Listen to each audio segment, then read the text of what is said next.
Good day mga boss. Ayun, dumating na yung ating Z5 cylinder head para sa ating Raider 150 carb 2225. Ito ay pasilip ko sa inyo mga bossing.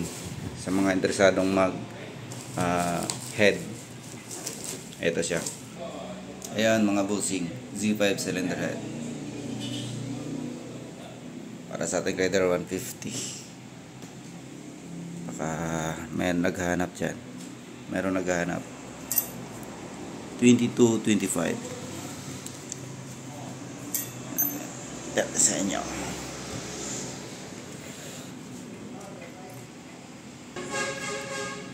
Ayun.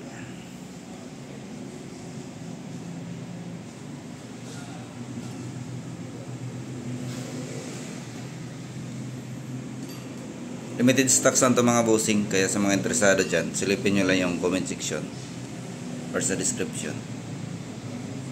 At sa mga di pa pala nakapalo, kung interesado kayong update sa mga paparating pa na parts para sa ating motor, pwede natin i-follow.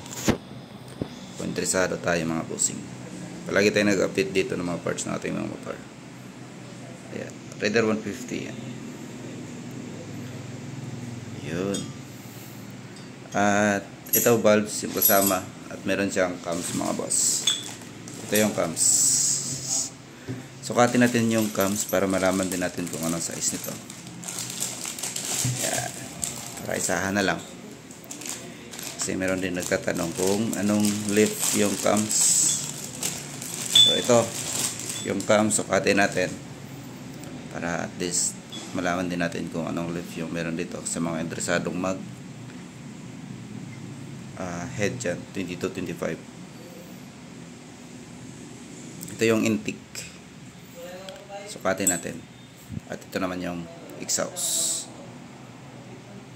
Ayan ang boss. Okay, unahin natin tong intake mga boss. Ayan. Sukatin natin yung left ng cams. Yun. 0.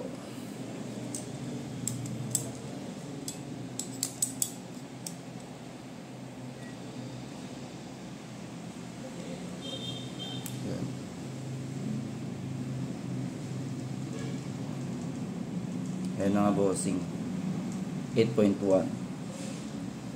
yung lift ng intake. Ayan sa intake. Dito naman tayo sa exhaust. Okay.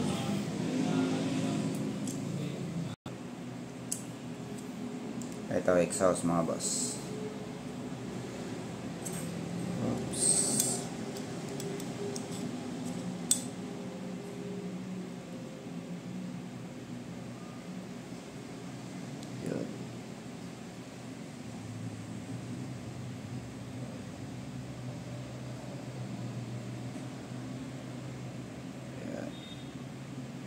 Yan, 7.8 mga bossing.